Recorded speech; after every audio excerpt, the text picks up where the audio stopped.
I'm just around the corner from the Jehovah's Witness headquarters. It's called Bethel. And quite honestly, it's really intimidating to approach off the roundabout. It's got these giant blue signs saying jw.org. And you just know that once you start down that road, they've immediately seen you. And the reason I'm here is that I want to deliver a letter. It's a letter that's been a long time in the making. And it started with a tip-off, which said that inside the buildings on this campus that I'm next to, there's a library of information. It's the kind of thing that could be used to protect children. It even includes admissions by paedophiles. And what this tip-off said is that this has been going on for decades. So we're driving up the drive and I can see there's a security kind of box with a security guard. And there is an intercom to speak into, but it's really high, so you have to get out of the car. So that's what I'm about to do. Hi, my name's Catherine Rushton. I'm a reporter from the Telegraph newspaper. I was hoping I could speak to someone to deliver this letter. This is Call Bethel. Episode 1, The Tip-Off.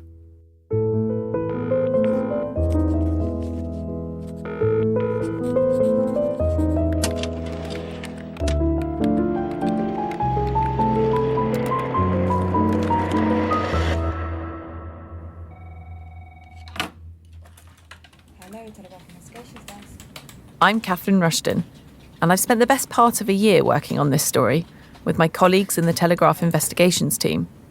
Claire Newell, Sophie Barnes, Janet Eastham and Jack Leather. We get all sorts of messages into our joint investigations inbox. Rather a lot of it spam emails trying to sell us shipping containers or offering us ways to improve our Google ranking. We go through it diligently anyway, because, well, that's where stories might come from. I'll always live in hope that I'll open it one day and find that a whistleblower has handed us a blinding scoop with all the evidence right there, neatly tied up with a bow. But the reality is that most of the interesting news tips to that inbox fall into a kind of grey zone.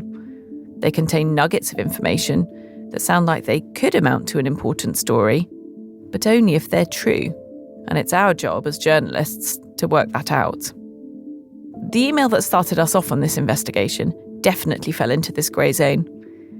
It arrived at the end of August last year, on a day when our messy office had become uncomfortably hot.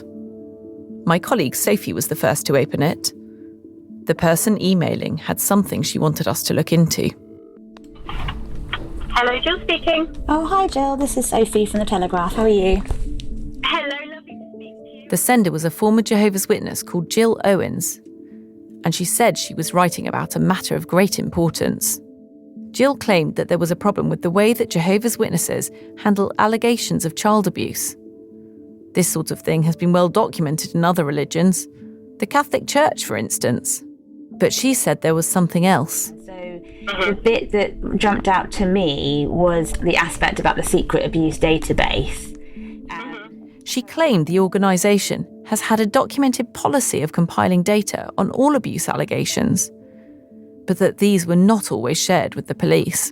So then you find that reporting is sporadic at best, and fairly often doesn't happen. What she was claiming, that there was a secret database of abusers, was hard to fathom. But if she was right, if it was true, then it would be staggering and has the potential to shake the very foundations of the Jehovah's Witness organisation. We obviously need like a kind of overarching strategy for what we're trying to find out, because it's generally an interesting subject area, but we know we want to find the database. Yes. But or if it exists. If it exists. But I think we almost need like a kind of roadmap for like how we're going to try and find the database. Yeah, that's a good idea. The first step was to work out if it even sounded possible to people who know about the Jehovah's Witnesses, and to try and understand their world. We start in the way that we would with any investigation, searching through press cuttings to build a list of names of people who might help us. And then I've been doing cuts, and I'm building a document of basically people to talk to, but also interesting points, like, you know. Then we track those people down. writing letters, knocking on doors, or sending messages over Facebook, Twitter, and LinkedIn in the hope that they'll talk to us. One former Jehovah's Witness passes us a phone number for another, and that person passes us on to someone else, so that very soon we have a network of sources that, piece by piece, we hope will help us build a picture of what we want to know. I've got a couple of numbers for him, actually, because he keeps changing it. So I'll give you the names, obviously. 12. I can get you the exact dates for this, and I can even put you in touch with the victim, if you like. When I began looking into the Jehovah's Witnesses, I didn't know a great deal about them. I knew that they knock on doors to spread the word, that they refuse blood transfusions, and they don't celebrate birthdays or Christmas. I now know they're an incredibly tight-knit community who trust each other implicitly, but rarely spend time with people who are outside the faith. It's hard to speak frankly to people who are still Jehovah's Witnesses, because they think everyone else is worldly and could be doing Satan's work. Jehovah's Witnesses regard secular governments, earthly governments, as being part of the fallen world, as being corrupt, as essentially being directed by Satan. That's Dr. Zoe Knox. She's an expert on religious history, including that of the Jehovah's Witnesses. Much of what witnesses do on a day-to-day level is shaped by their belief that Armageddon is just around the corner, as foretold in the Bible. But aside from academics, the people who are really experts on this are those who've lived it, former Jehovah's Witnesses. We're living in the time of the end. God is very, very soon about to bring the Battle of Armageddon. It's hard to overstate how important this belief is to them, and it's something they teach their children. You'll be hearing things read to you from a very young age about birds feasting off the flesh of those that have died at Armageddon. Armageddon was still a very, very real thing for me. You know, if it thundered really loudly, I'd be sat hiding somewhere thinking the world was ending. But there is an upside, which is that after Armageddon, when all the worldly systems have been destroyed, Jehovah's Witnesses believe that they, and only they, will enter paradise. Everyone else, whether they're Catholic or Buddhist or atheist or Muslim, anyone who's not a Jehovah's Witness, in other words, will die. That's why Jehovah's Witnesses go door to door, trying to convert as many people as they can. It's not academic to them. They believe that if they can convert someone to their faith, then they're saving that person in a very literal way from being destroyed. And the new world which Jehovah's Witnesses will establish after the apocalypse sounds like paradise. So everything's green and everyone lives in harmony and the animals don't eat each other and you don't have to be scared of anything or anyone. Children in the Jehovah's Witnesses grow up around vivid images of paradise. It's a lush green place, free from war, where you would be reunited with long-dead family members. Perhaps most excitingly for a small child, it's also a place where anyone can have an exotic animal for a pet. I used to want a giraffe, and I used to want to call him Gizmo and raise him from a small baby, and that was sort of what I looked forward to, as I'm going to have my own giraffe. This is all valuable context, and will play a huge part in our story. But what we're interested in is harder to get to. And it's this idea that the religion has a hidden system of record keeping. When we raise this subject with each of the sources we speak to, we hope that they will lead us a little bit closer to establishing whether what we'd been told in that first email was true. More than once, they tell us to look into a landmark legal battle, which played out in 2015. I still remember the first time I heard of the case. I was speaking to a former elder. That's a religious leader in the Jehovah's Witnesses, a bit like a priest. The man's name was John Viney, and we met for a coffee in central London. It was a windy day and we were sitting outside. In fact, the first case that was ever in this country, she's I think. She was like the second or third person that was abused, and that was what gave her the power to take Watchtower to court, because if they had... A former Jehovah's Witness had been sexually abused as a child. and she'd sued the religious organisation in the High Court for failing to protect her.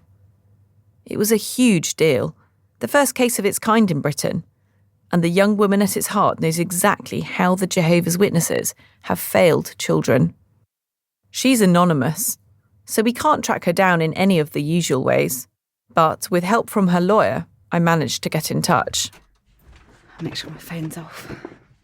You tell us when we're good to go. On a cold day earlier this year, the woman comes to meet me in the Telegraph studio. She's called Victim A in court papers, but I'm going to call her Daria. That's not her real name. How are you feeling? Yeah, fine. A little bit nervous, but... Daria's a very glamorous woman who grew up in the Midlands. On the day we meet, she's wearing tight, fashionably ripped jeans and a satin shirt. Her hair looks expensively highlighted. You seem a very stylish woman. Like, you look cool. Okay. Yeah, well, I got into a lot of trouble because of the clothes I wore, so maybe that was part of the problem, because it was, it's because... I'm assuming rips in your jeans are not, or in fact jeans are not acceptable, are they? No, just general worldly attire, yeah. I suppose it was always an act of rebellion anyway, so dressing well. This story begins before Daria had any real capacity to rebel, when she was still a little girl in the late 80s. Her father had stopped being a Jehovah's Witness, and there was division at home. But her mother, who I'm going to call Siobhan, was a devout member. Like many Christian groups, the Jehovah's Witnesses are extremely patriarchal. They believe that men have authority over women. And this left Daria's mother with a problem. So my mum was regarded as a spiritual widow. There's other ways of phrasing it, like you could be spiritually single, but it's this whole thing of, if your husband isn't a Jehovah's Witness, then you have no spiritual head of your family, and that's obviously seen as a very difficult situation for a woman to be in. There was a man in the congregation who started to give Siobhan and Daria spiritual guidance. He was called Peter Stewart, and he was a senior figure, an older man who had free time because he lived alone, and who, on the face of it, seemed a picture of respectability. An ex-public school boy, spoke very well, always correcting people on their grammar. He had sort of white grey hair. He was always very smart, immaculately presented. I always remember that the suits he wore were always better quality than anybody else around the Jehovah's Witnesses. He had emphysema. He had a brown inhaler, which I still hate brown inhalers. Peter Stewart was well liked within the congregation. I think some people would call him gentlemanly, some people would call him kind or have the appearance of kindness. I don't remember ever viewing him in that way. All I remember is knowing him, and then once you knew him and what he was really like, you certainly wouldn't be able to call him kind or gentlemanly. Peter Stewart led most of Daria's religious study, so he quickly became a fixture. All I knew was having, this constant conveyor belt of either, meetings to attend or meetings to prepare for or field service to go on. So he was always there. I can't remember a time really when he wasn't around. He would come round to our house to take the Watchtower study. Watchtower's the name of the Jehovah's Witness magazine. Confusingly, it's also used as shorthand for the Jehovah's Witness organisation. And it was following one of those sessions that he began to abuse me. What follows is horrible. But if we're to understand what happened to Daria and the damage that child sexual abuse does, there is a certain amount we need to confront. At the bottom of our garden, there was a shed at the back of the garage, and there was a spider that lived in the shed that I'd named. I can't remember the name of it now, but it was just, for whatever reason, it fascinated me. And I went down there with him to show him the spider. Daria was around 3 or 4 years old. She can't remember exactly, and it's hard for her to work it out because, unlike most people, she doesn't have birthdays or Christmas to mark time and look back on. But she does know it was before she started school. And he lifted me up to see the spider, and as he did so, he touched me between my legs. And he just asked me if I liked it afterwards, and that was where it all began. And how did things move on from there? So it was every time that I would see him, he would find some opportunity to do something. What happened in terms of how far it got depended on how much privacy he could get, and the location we were in. And yeah, it just went into then a pattern of abuse that gradually got more and more severe. As time went on, Peter Stewart's abuse progressed to rape. He abused her for around 6 years, multiple times a week, until 1994 when she was 9 years old. Daria knew it was wrong, but like any child who's abused at an extremely young age, she couldn't fully comprehend what was happening. She felt that it was somehow her fault, and that she had sinned, which left her just desperately scared and sorry, and just that I'd done something really terribly awful, and that was it. I was going to die, and every meeting that you attend would be a mention of Armageddon. There would be a mention, so every single time there's a reminder that I'm going to be killed, and God is very angry with me for what I've done.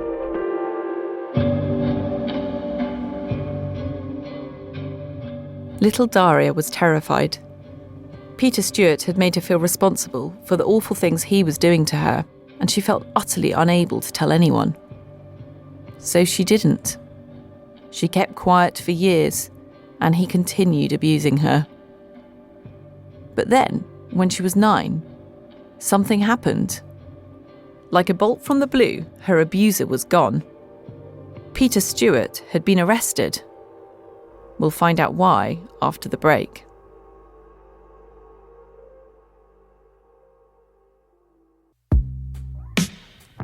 Hello, Cara McGugan here, the executive producer of Call Bethel and the host of another Telegraph podcast, Bed of Lies.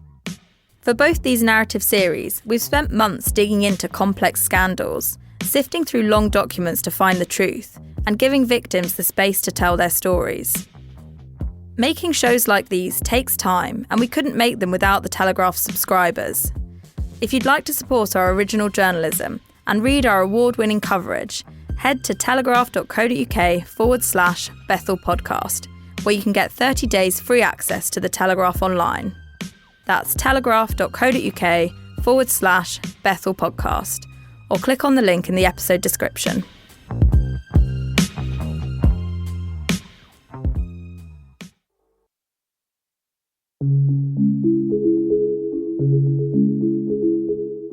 It's 1994, and Daria's coming up to her 10th birthday. She's up in her bedroom at home when she hears a knock at the front door. Her mum goes to open it, and Daria can hear the voices of some of the elders of her congregation. I could hear them talking, and I could hear snippets of the conversation. Daria tries to listen in from her room. She hears Peter Stewart's name carry up the stairs, and she's worried that the elders have discovered what he's been doing to her. She starts to panic about the repercussions she might face. It's not just the elders that terrify her. She still believes that she's going to die at Armageddon because of everything Peter Stewart has been doing. I thought, this is it. I've been found out. I'm going to be in an awful lot of trouble. But to Daria's surprise, she wasn't told off that evening. And by morning, she'd worked out that it was in fact Peter Stewart that was in trouble. Said that they just couldn't believe it about Peter Stewart, that he could have done any of these things. Over the following days, Daria discovered Peter Stewart had been arrested. He went from being in her life almost all the time to vanishing entirely. But here's the thing, he wasn't arrested for abusing Daria for 6 years. She'd kept that secret. It turned out that at the same time as he was grooming and molesting her, the police had been investigating Peter Stewart for abusing another child, one of his relatives. The elders had visited Daria's mother that day and shared the news. Peter Stewart had helped her when she became a spiritual widow, and in an awful twist, Daria's mother, who still didn't know about her daughter's abuse, ended up being a character witness for Peter Stewart in court. So she gave a character witness at his trial and said that he'd obviously not abused me when he had. It wasn't enough to keep him from jail. Peter Stewart confessed to some of the charges and was found guilty on 2 counts of rape and 3 counts of indecent assault against a young girl.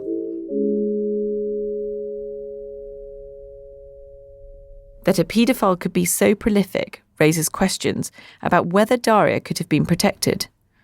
Did anyone know the danger he posed? That he was abusing other children? It also made me wonder whether there might be a trail of evidence of what he'd been doing. But Daria didn't start asking these questions until much later. She just felt huge relief that the man who'd blighted her childhood was gone. It was like a miracle had happened. It really was. It was just, he was no longer there, and I could enjoy my life again. Over the years that followed, Daria began to rebuild her life. It wasn't immediate. She spent most of the first year keeping herself to herself as she kind of recalibrated to her new existence without Peter Stewart around. But over time, she gained confidence, and by the turn of the millennium, when she was around 15 years old, she'd started going into town with her friends, practicing dance routines at school, and generally doing what teenagers do. Tony Blair was in power, Jamie Oliver had just landed his first TV cookery show, and Britney Spears was topping the charts. Yeah, I gotta love a bit of Britney. I think I still know the dance to Hit Me Baby One More Time. Misspent hours at lunchtimes at school practicing that. She also started to distance herself from the Jehovah's Witnesses, the organisation that had shaped her life. I obviously already had loads of friends who were very good at helping me just hide clothes and stuff from my mum so I could go out. Because you had to literally get changed at the bus stop. It was because I had to go out. So even if I was going out in town, I would have to, with my friends, I would have to still wear a knee-length skirt to go out the door in. So yeah, they were really good at sort of bringing me mini skirts and stuff. Then one day, around the millennium, when she was in her mid-teens, Daria was at the Kingdom Hall. That's a bit like a church. It was a day pretty much like any other. She still attended meetings at this point, but her misgivings meant that she was easily distracted. So I got up during the meeting to go to the toilet, as I did quite a lot, because at this point I was not finding the meetings easy to sit through. As she walked past the other members of the congregation, she was in for a shock. He was there at the back. Just 6 years after he'd disappeared from Daria's life, Peter Stewart had returned. It was just terrifying. First of all, having the thought that he could just be at any meeting that I attended, I would just sit there frozen. I remember just staring, terrified to even turn around because I just didn't want to know if he was there. And if he was, at least I could convince myself during the meeting that he, there's a chance he's not there today. Her solution was to hide. She stopped going to school. In fact, she stopped going out at all. I just wanted to be in my bedroom where it was safe, and that was it really. I just cut myself off. There came a day that summer when Daria couldn't take it anymore, and she needed to tell someone. She was ready to break her silence to her mother. I came downstairs, like, Mum, never going to talk about this again. She didn't go into much detail, but in the years since Peter Stewart had been in prison, she'd learnt the words for what had happened to her. Understood at that point it was sexual abuse, so that's all I shared with her. I was like, no, he sexually abused me. Siobhan was shocked. It may seem odd, given that Peter Stewart had already been jailed for child abuse, but Siobhan hadn't believed a Jehovah's Witness could be capable of such a thing, not until that moment. She, in her mind, he was a Jehovah's Witness, so he was innocent. But the fact that it had happened to her daughter changed her view. About a week afterwards, Daria was at home when an envelope fell on the mat. She saw her mother's name spelt out neatly in blue ink. I recognised his handwriting. I wanted to rip it up. I was really cross with my mum for writing, because she was not meant to ever talk about it again, and really angry that he'd written back.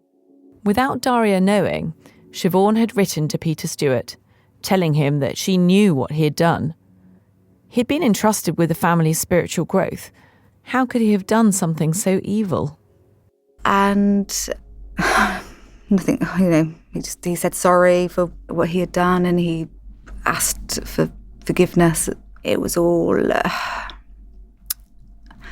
just meaningless drivel, really. He certainly wasn't sorry, and he certainly wouldn't have thought twice about doing it again. Daria was angry with her mother and sickened by Peter Stewart.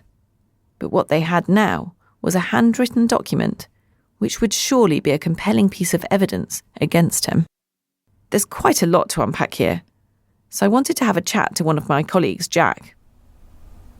So at this stage, what did she do? Presumably she went straight to the police. The mother? Yeah. She didn't go straight to the police because there is this huge culture of mistrust of the outside world within the Jehovah's Witnesses. So, that includes secular authorities. They believe that the non-Jehovah's Witness world is controlled by Satan. And so actually her first instinct is to go to one of the elders. What did she expect that elder to do? Well, she was really terrified that the congregation was going to welcome Peter Stewart back in again. And that's because it doesn't matter how you leave the Jehovah's Witnesses, if you resign like he had done, or if you're kicked out over a disgraceful issue, there's a way back in if you're really sorry. Okay. And so she was really worried that Peter Stewart would convince the elders that he had truly repented and that he'd be back in her daughter's life again. But she wanted to keep him out of the congregation, basically. Yeah, exactly. So what ended up happening? Well, so she told the elder, and then the elders asked Daria to write them a letter. Just all I said in it was that between the ages of, I think I said 4 and 9, or 3 and 4 and 9, Peter Stewart sexually abused me. I gave them no detail. Strangely, Daria says, when she handed this letter over, it went missing. The elders asked her to write another, so she did. That went missing too. Do you think that was carelessness, or why do you think it was lost? Either it was extraordinarily careless or something else. But that isn't the only part of the process that the elders mishandled. And this struck me when I first heard about it. This man has already been jailed for child sexual abuse, but when some of the elders put Daria's allegations to him, he denied it. And even with his written apology, it was treated as just a case of he said, she said. The Jehovah's Witnesses point out that all of this happened in the 1990s, and procedures have changed a lot since then. But looking back, it seems strange that they didn't talk to more people who might have seen something. At this point, Daria felt hopeless. She was terrified that the nightmare that had wrecked her childhood was about to begin all over again, and that Peter Stewart would be welcomed back into her congregation. And that was the point where I was just like, okay, there's nothing else they can do, there's no other evidence they can look at, and that's the end of that's it. It seems astonishing to me that they didn't investigate further, especially now that I've seen Peter Stewart's apology letter. You see, it's taken me some time to get hold of this, but I've got a copy of it from Daria. Her husband keeps it hidden away from her at home, so she won't be re-traumatised. And even though I've spent months poring over the facts of her case, when I opened it, I still found it shocking to read. It's got this rather beautiful handwriting in blue ink, sloping forward. It's very elegant. It's also quite tricky to read, but I've typed it out, and I've asked my colleague Mick Brown to read it out to us. It's addressed to Siobhan, and it starts like this. Dear Siobhan, thank you for your letter dated the 30th of May, which was delivered this morning. Words of regret and apology seem so inadequate in the situation I find myself in. Nevertheless, I must say how sorry I am that I too have abused the trust you gave me. I am genuinely sorry to have caused you this upset. How late and useless it must sound now to say I am sorry to Daria, but I am. Prison has taught me that. And it goes on. I am deeply grateful to Daria that she does not wish to take any legal proceedings against me. Do not let the actions of a pervert, yes, that is how I am now known, harm you in your future life. I can't undo what I have done and have to live with this. Then he addresses Siobhan. Another spell in prison would be my end. Please try not to blame yourself or feel ashamed over what has taken place. I am sorry my words of regret may not seem enough, but I can tell you they are most sincerely and deeply meant. Prison counselling and role-play may not have an effect on everyone, but I assure you that it has been beneficial in my case. From a practical point of view, mechanical operations over recent years and still ongoing will ensure that no one else suffers as you have both done at my hands. In sincerity, Peter Stewart.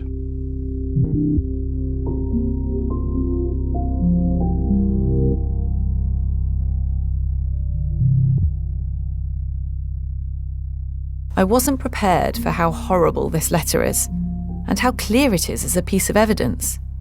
You know, words like pervert and repeated apologies directed to Daria. We've no idea whether what Peter Stewart claimed in it is true, that he wouldn't go on to abuse another child. But it's all you're going to hear from him in this podcast, because not long after he wrote this letter, he died.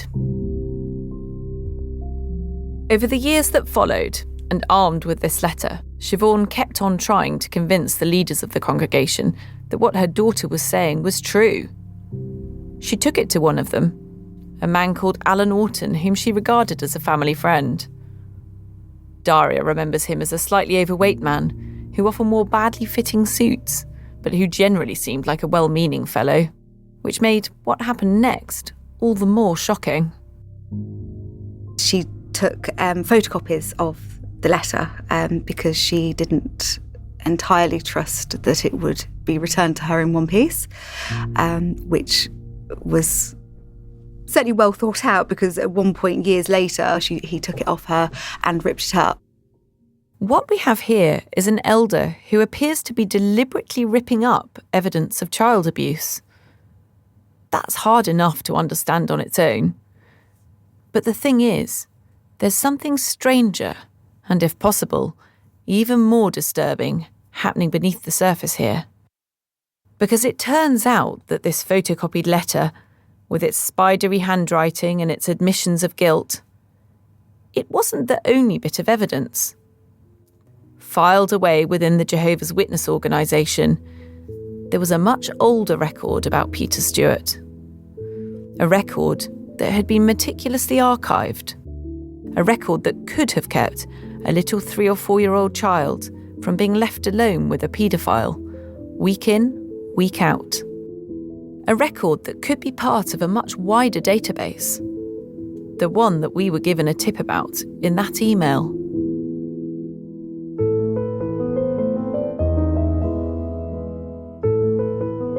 Coming up on Call Bethel. I didn't want to believe that he'd lied to me all those years. He admitted that he knew, and he'd known all along. Knowing that there was an opportunity for an organization to have prevented a child from being abused lit a fire that I just wanted to learn everything that I could about it. Can I ask whether you handed over the documentation that you have?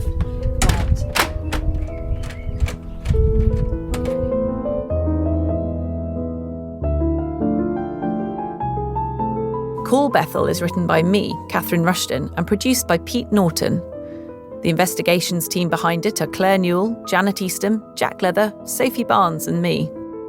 Executive producers are Cara McGugan and Theodora Laludis. To stay on top of who's who in our story, and to read exclusive news and behind-the-scenes details, head to the Telegraph website.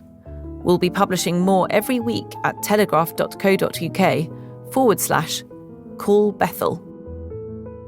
If you have any information that could help with our investigation, you can get in touch by emailing us, callbethel@telegraph.co.uk. And if you're not already a Telegraph subscriber, sign up for 30 days free at telegraph.co.uk/Bethel podcast.